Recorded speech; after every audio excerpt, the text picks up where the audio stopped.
السلام علیکم ورحمۃ اللہ وبرکاتہ۔ امید ہے سب احباب بخیر و عافیت ہوں گے۔ آج میں ناول عشق بے پرواہ کی آخری قسط لے کر آپ احباب کی خدمت میں حاضر ہوں۔ تو آئیے شروع کرتے ہیں۔ مانور پوری رات نہیں سوئی۔ اس کی آنکھوں میں صرف ایک ہی چہرہ تھا، احمد کا چہرہ۔ وہی احمد جو کبھی زندگی سے بھرپور ہوا کرتا تھا، وہی احمد جو اس کی ایک مسکراہٹ کے لیے دنیا سے لڑ جانے کو تیار رہتا تھا، اور وہی احمد جسے اس نے 2 مرتبہ تنہا چھوڑ دیا تھا۔ صبح ہوتے ہی اس نے گھر سے نکلنے کا فیصلہ کر لیا۔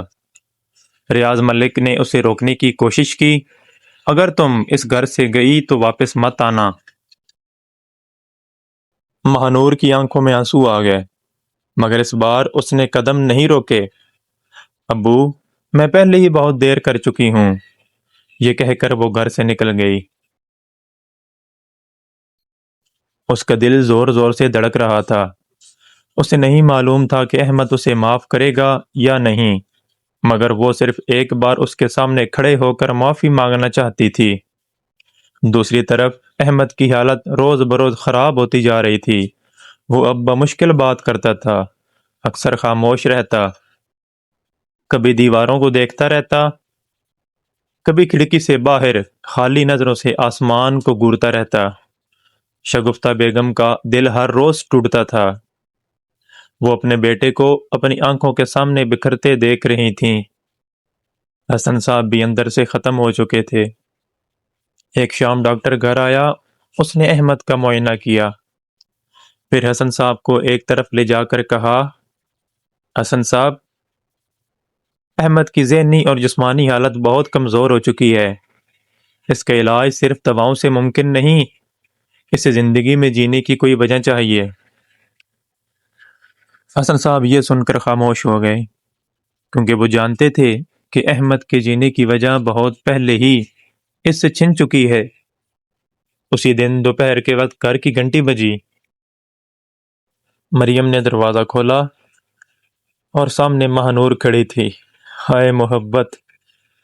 اس کی آنکھیں رونے سے سرخ تھیں، چہرہ تھکا ہوا تھا، اور دل خوف سے بھرا ہوا تھا۔ مریم چند لمحے اسے دیکھتی رہی، پھر اس کی آنکھوں میں غصہ بھر آیا۔ آپ کیوں آئی ہیں یہاں؟ مہانور کی نظریں جھک گئیں۔ آخر ایک بے وفا کی نظریں جھک ہی جاتی ہیں۔ مہانور کہتی، میں احمد سے ملنا چاہتی ہوں۔ جب وہ آپ کے لیے رو رہا تھا تب آپ کہاں تھیں؟ جب وہ رات بھر جاگتا تھا تب آپ کہاں تھیں؟ جب وہ ٹوٹ رہا تھا تب آپ کہاں تھیں؟ مہانور کے آنسو بہنے لگے۔ اس کے پاس ان سوالوں کا کوئی جواب نہیں تھا۔ شگفتہ بیگم باہر آئیں۔ انہوں نے مہانور کو دیکھا، ان کی آنکھیں بھی نم ہو گئیں۔ وہ جانتی تھیں کہ ان کے بیٹے کی تباہی میں اس لڑکی کا بڑا کردار ہے، مگر وہ یہ بھی جانتی تھیں کہ نفرت کسی کا درد کم نہیں کرتی۔ مہانور، اندر آ جاؤ، انہوں نے دھیمی آواز میں کہا۔ مہانور کانپتے قدموں کے ساتھ اندر داخل ہوئی۔ ہر قدم کے ساتھ اس کا دل مزید بھاری ہوتا جا رہا تھا۔ آخر وہ احمد کے کمرے کے دروازے تک پہنچ گئی۔ دروازہ آہستہ سے کھولا اور اندر داخل ہوئی۔ احمد کھڑکی کے پاس بیٹھا ہوا تھا۔ دھوپ اس کے چہرے پر پڑ رہی تھی، مگر اس کے چہرے پر زندگی کی کوئی روشنی باقی نہیں تھی۔ مہانور کو دیکھ کر بھی اس نے فوری رد عمل ظاہر نہیں کیا۔ چند لمحوں بعد اس کی نظریں مہانور پر ٹھہریں۔ دونوں خاموش تھے، دونوں کے درمیان برسوں کا درد کھڑا تھا۔ احمد! اس کی آواز لرز رہی تھی۔ احمد خاموش رہا۔ مہانور کہنے لگی، میں واپس آ گئی ہوں۔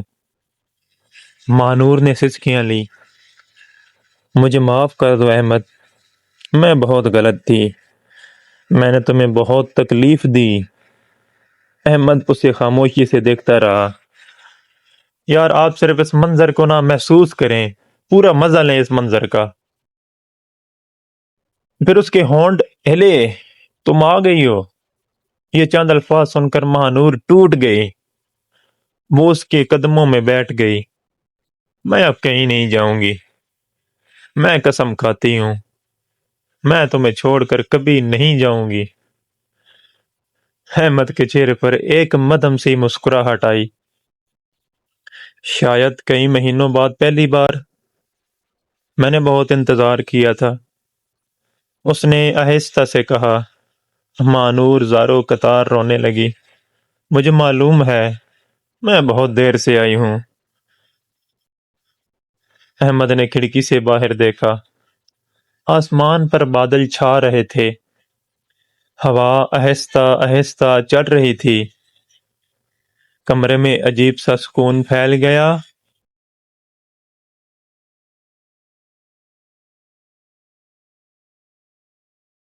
مہانور، اس نے دھیمی آواز میں کہا۔ مہانور روتے ہوئے بولی، جی؟ احمد نے کہا، میں تھک گیا ہوں۔ مہانور کا دل دھڑک رہا تھا۔ ایسی باتیں مت کرو، ہم سب ٹھیک کر لیں گے۔ احمد ہلکا سا مسکرایا۔ کچھ چیزیں واپس نہیں آتی مہانور۔ نہیں احمد، ایسا مت کہو۔ مہانور نے روتے ہوئے اس کا ہاتھ پکڑ لیا۔ احمد کا ہاتھ ٹھنڈا یخ تھا، غیر معمولی طور پر ٹھنڈا۔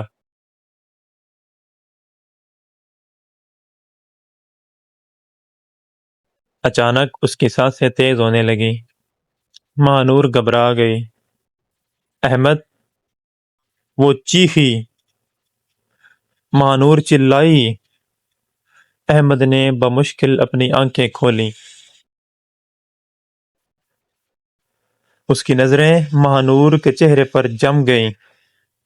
وہی چہرہ جس سے اس نے اپنی زندگی کی سب سے زیادہ محبت کی تھی، اور جس سے اسے سب سے زیادہ درد بھی ملا تھا۔ احمد بولا۔ میں نے… وہاں پر احمد کی آواز ٹوٹی۔ مہانور، میں نے تم سے ہمیشہ محبت کی۔ مہانور بے اختیار رو پڑی۔ اور میں بھی تم سے محبت کرتی ہوں، براہ کرم مجھے چھوڑ کر مت جاؤ۔ احمد کی آنکھوں میں نمی اتر آئی۔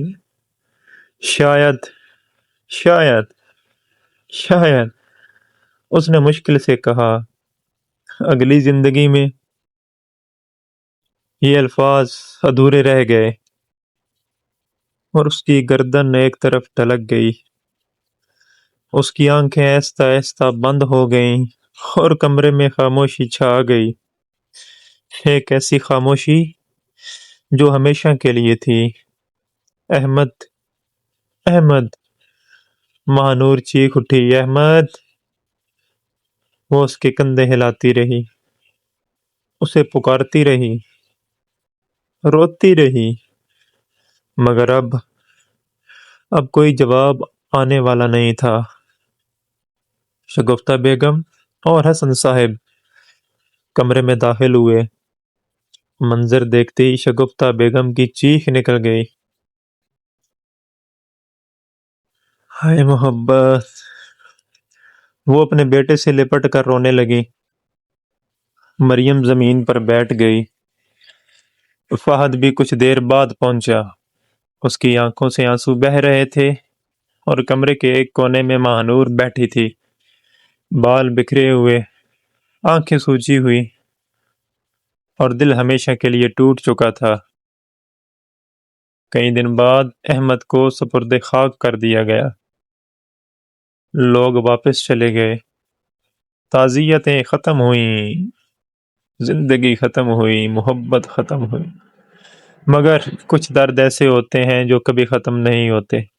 مہانور اکثر احمد کی قبر پر جایا کرتی تھی، گھنٹوں وہاں بیٹھی رہتی، خاموش، بے آواز، بے جان۔